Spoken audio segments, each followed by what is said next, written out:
Bonjour les petits loups. Je me présente, car j'ai oublié de le faire jusqu'à présent, dans mon empressement de renseigner, de mettre des choses pour mes, pour mes Ovésiens et mes abonnés.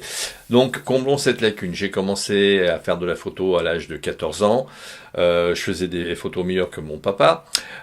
Puis, quand j'ai commencé à travailler, je me suis acheté un Spotmatic, un Pentax. Eh oui.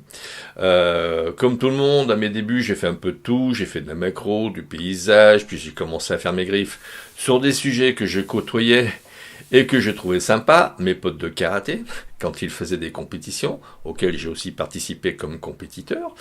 Puis je me suis tourné vers le bodybuilding, où j'ai eu des entrées dans les cercles de pratiquants amateurs en 1986, et j'ai pu faire des photos au championnat d'Europe NABA, Arnold Schwarzenegger et Serge Nubret étant compétiteurs dans cette fédération, au même titre que l'IFBB.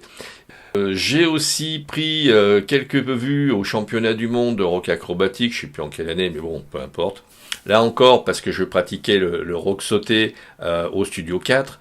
Prenant de l'âge, comme tout le monde, je me suis tourné vers le tango argentin, plus calme. D'ailleurs, quelques-uns de mes sites, il y a des photos de couple de tanguero. J'ai fait également des photos de mode pour une agence école de mannequins où j'ai côtoyé des grands noms lyonnais de l'époque. Curieusement, les mannequins privilégiaient mes photos à celles des pros de l'époque. Mes chevilles n'ont pas enflé, non.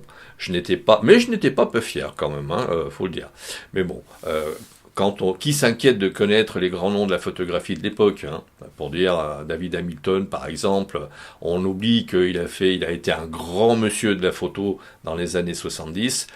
On ne retient que les frasques de ce monsieur. Je ne m'identifie pas à Hamilton, je maîtrise un petit peu sa technique. Ne confondons pas maîtrise et personnalité du personnage. Hein, j'aime bien Michael Jackson par exemple. Bon, c'est pas pour autant que je m'identifie bec et ongle à Michael. Hein, donc ma passion prend une tournure au fil des années. Je maîtrise, j'aime de mieux en mieux le portrait depuis une bonne décennie. J'affectionne tout particulièrement cette technique. Je peux tout aussi bien faire du nu, de la macro, des photos de paysage, le karaté, l'aïkido, puis d'autres sports un peu rapides.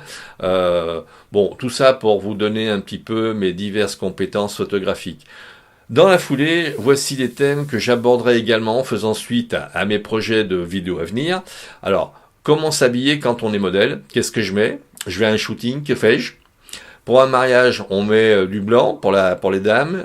Pour les messieurs, on se met en smoking noir avec une chemise blanche et cravate. Quelle vitesse utiliser quand j'ai un zoom, par exemple? Quelle ouverture choisir en fonction de l'objectif que j'utilise? Quelle sensibilité dois-je indiquer? Est-ce que je me mets en ISO auto? Quel workflow utiliser? Le workflow, c'est le flux de travail. Et puis j'essaierai de tester un petit peu des matériels ou de vous parler du matériel que j'utilise, de ses avantages, de ses inconvénients. À très vite!